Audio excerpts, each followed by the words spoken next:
आज मैं आप लोगों के लिए ऐसी स्किन वाइटनिंग ब्लीच क्रीम लेकर आई हूँ जो बगैर किसी साइड इफ़ेक्ट के आपके कोहनियों को, आपके घुटनों को, आपके बाजुओं को, आपके हाथों और पाँव की रंगत को गोरी बनाएगी।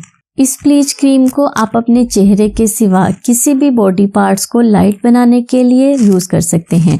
आपके डार्क बॉडी पार्ट्स लाइट हो जाएंगे। बिस्मिल्लाहिर्रहमानिर्रहीम। अस्सलाम वालेकुम मेरी यूट्यूब की छोटी सी फैमिली, कैसे हैं आप सब। अक्सर लोगों के साथ ऐसे होता है, उनका चेहरा तो गोरा होता है लेकिन बाकी के बॉडी पार्ट्स डार्क होते हैं। बाकी के जो बॉडी पार्ट्स डार्क हैं उनको लाइट बनाने के लिए बहुत ही अच्छी ब्लीच क्रीम आप लोगों के साथ शेयर कर रही हूँ, जिसे आप घर पर बना सकते हैं। होम रेमेडी है। इस ब्लीच क्रीम को आप घर पर आसानी से बनाएंगे और अपने हाथों के साथ साथ अपने पैरों, अपनी गर्दन को, बाज़ लोगों के साथ ऐसे होता है कि उनकी गर्दन बहुत ज़्यादा काली रहती है। गर्दन की स्याही ख़त्म करने के लिए बहुत ही ज़बरदस्त रेमेडी है।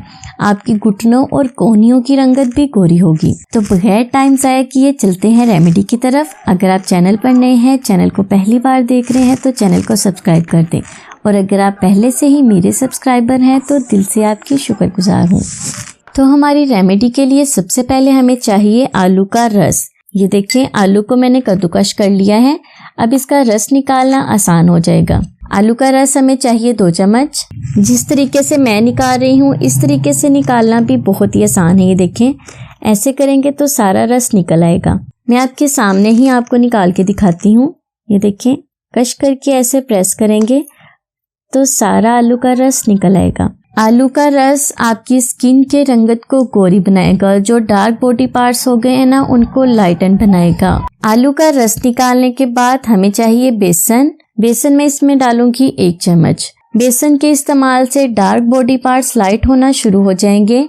इसे आप स्क्रब के तौर पर यूज करेंगे, उसके बाद मसाज करेंगे तो आप देखेंगे कि आपकी स्किन कितनी ब्राइट होना शुरू हो जाएगी। गर्दन की स्याही खत्म करने के लिए बहुत ही जबरदस्त ये रेमेडी है। इसके बाद मैं इसमें डाल रही हूँ मीठा सोडा। मीठा सोडा जिसे खाने वाला सोडा बोलते हैं, आपने वो वाला यूज करना है। बेकिंग सोडा इस्तेमाल नहीं करना। ज्यादा नहीं, सिर्फ 4 से 5 चुटकी इसमें डालेंगे मीठा सोडा। मैं ऐसे अंदाजे से डाल रही हूँ। अगर आपको अंदाजा नहीं है तो आप चुटकी भर कर डाल सकते हैं, 4 से 5 चुटकी। उसके बाद हमें चाहिए फुल लेमन का रस। बड़ा सा लेमन लेके उसका रस निकाल लेना है। लेमन और मीठा सोडा दोनों ही रंगत को निखारेंगे। जब आप इसमें लेमन डालेंगे ना तो आप देखेंगे ये बाजारी ब्लीच की तरह फूलने लग गई है। यहाँ मैं आपको दिखा सकती हूँ। ये देखें, बबल्स बन रहे हैं इसके अंदर। जब ये फूलेगी तो आपकी स्किन से मैल कुचैल खत्म होगी, डार्क बॉडी पार्ट्स लाइट होंगे। वैसे आपको नजर आ रहा होगा, ये देखें फूल कर कितनी ज्यादा हो गई है। बिल्कुल बाजार जैसी ब्लीच बन गई है। अब चम्मच की मदद से अच्छी तरह से मिक्स करेंगे और 2 मिनट के लिए इसे रख देंगे। ज्यादा देर के लिए नहीं रखना, सिर्फ 2 मिनट के लिए रखना है ताकि ये स्टेबल हो जाए अच्छी तरह से। ये ब्लीच क्रीम आपको बहुत ही अच्छा रिजल्ट देगी। आप मेरा यकीन करें, इस रेमेडी को आप यूज करेंगी ना तो आप मुझे दुआएं देंगी। जब आप इसे यूज करेंगी ना आप खुद देखेंगी इसका रिजल्ट आपको कितना अच्छा लगा है। इसका तरीका इस्तेमाल बहुत ही आसान है। जिस भी बॉडी पार्ट पर आपने इसे यूज करना है, जहां भी आपने इसे यूज करना है, लगाने के बाद 20 मिनट के लिए इसे ऐसे ही छोड़ दें।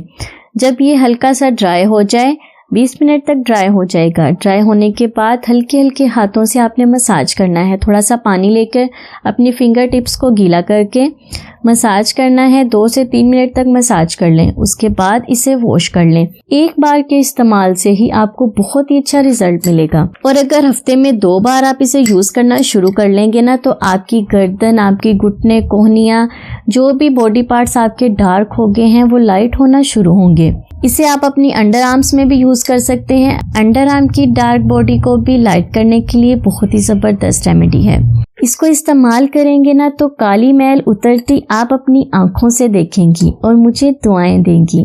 तो फ्रेंड्स, ये थी मेरी आज की रेमेडी। उम्मीद करती हूँ आपको पसंद आएगी। वीडियो को लाइक और शेयर जरूर कर दें और चैनल को अगर सब्सक्राइब नहीं किया तो जल्दी से चैनल को सब्सक्राइब कर दें। मैं हाजिर होंगी मज़ीद रेमेडीज के साथ। तब तक के लिए मुझे इजाजत दें और दुआओं में याद रखें। खुश रहें, सबको खुशी दें और अपना बहुत सारा ख्याल रखें। अल्लाह हाफिज।